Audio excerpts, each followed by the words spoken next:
Assalamualaikum warahmatullahi wabarakatuh. Halo Bapak Ibu Guru Hebat Nusantara.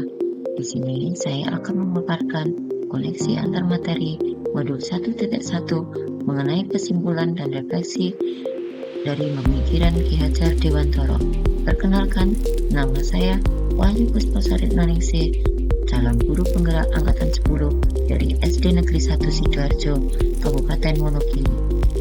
Koneksi antar materi modul 1.1 mengenai kesimpulan dan refleksi pengetahuan dan pengalaman baru yang dipelajari dari pemikiran Ki Hajar Dewantara adalah yang pertama, anggapan awal tentang murid dan pembelajaran di kelas. Yang kedua, perubahan pemikiran dan perilaku. Dan yang ketiga adalah implementasi pembelajaran yang mencerminkan pemikiran Ki Hajar Dewantara. Adapun anggapan awal tentang murid dan pembelajaran di kelas sebelum mempelajari filosofi pendidikan Indonesia Ki Hajar Dewantara adalah yang pertama, pembelajaran sekedar mengejar target ketercapaian kurikulum, yaitu penguasaan materi ajar yang disampaikan. Yang kedua, anggapan peserta didik bagaikan kertas kosong dengan guru mempunyai kebebasan untuk mewarnainya. Dan ketiga adalah pembelajaran mengutamakan aspek kognitif tanpa mengindahkan aspek-aspek yang lainnya. Adapun dampak dari anggapan tersebut ternyata sangat merugikan dan merenggut kemerdekaan peserta didik. Yang pertama adalah pembelajaran menjadi kurang menarik karena pembelajaran sekedar transfer of knowledge dengan guru sebagai sumber belajar utama. Yang kedua, membatasi kemampuan berpikir peserta didik. Dan yang ketiga, peserta didik seolah dipaksa menguasai semua materi. Dan yang keempat, pembelajaran pun belum memikirkan manfaat dan dampak bagi kehidupan. Serta yang kelima adalah penilaian dijadikan patokan utama keberhasilan peserta didik. Faktanya, pemikiran Ki Hajar Dewantara mempunyai tujuan pendidikan yang mulia, yaitu menuntun tumbuh kembangnya kekuatan kodrat yang ada agar dapat memperbaiki lakunya hidup dan tumbuhnya kekuatan kodrat peserta didik.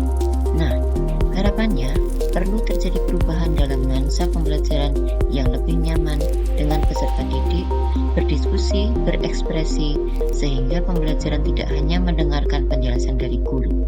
Hingga akhirnya terjadi merdeka belajar, di mana peserta didik mencapai keselamatan dan kebahagiaan yang setinggi-tingginya sebagai manusia dan anggota masyarakat, terbentuk karakter berani, mandiri, mempunyai rasa empati, cerdik bergaul, beradab, sopan, gotong royong, dan berkompeten. Setelah mempelajari filosofi pendidikan Indonesia Ki Hajar Dewantara, perlu dilakukan refleksi hingga terjadi perubahan pemikiran dan perilaku.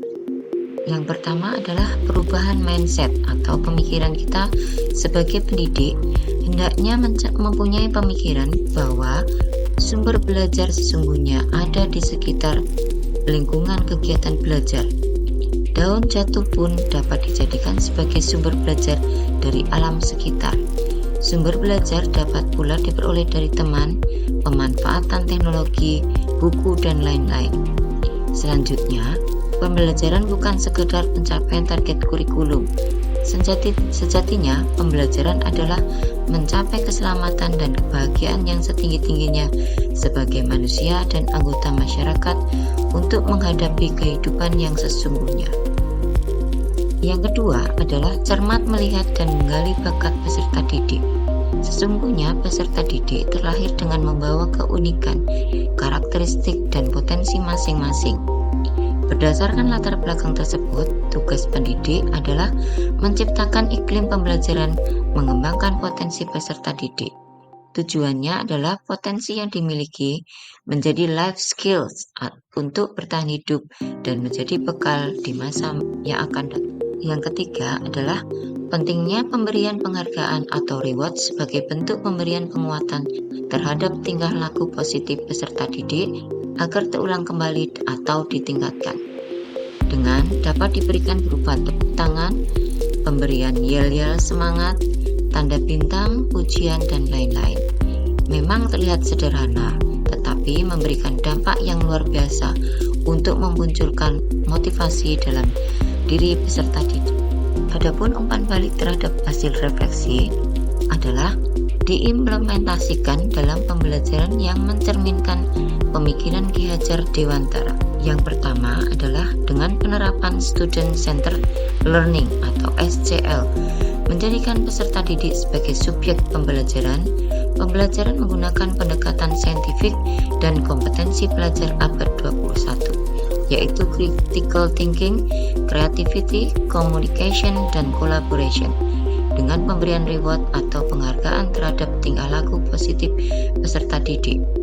Dampaknya, membiasakan peserta didik berkolaborasi, memecahkan masalah adalah membiasakan bertukar pendapat atau ide, menimbulkan rasa empati dengan saling membantu, dan meningkatkan semangat belajar.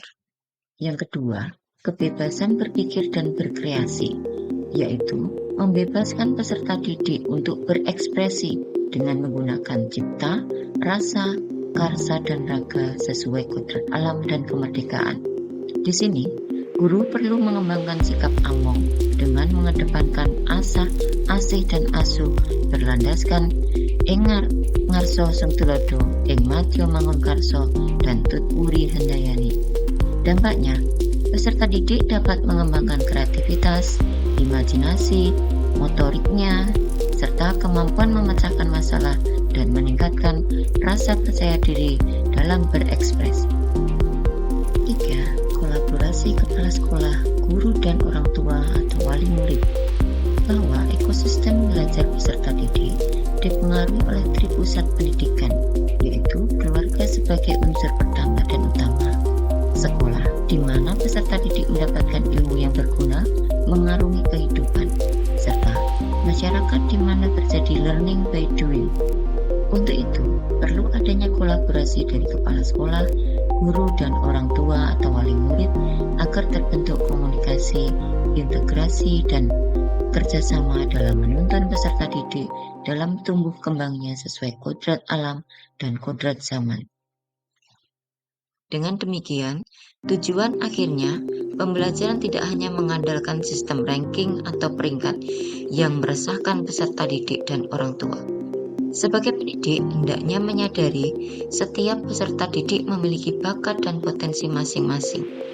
Rasanya tidak adil jika pembelajaran menjadikan peringkat sebagai tolak ukur capaian peserta didik.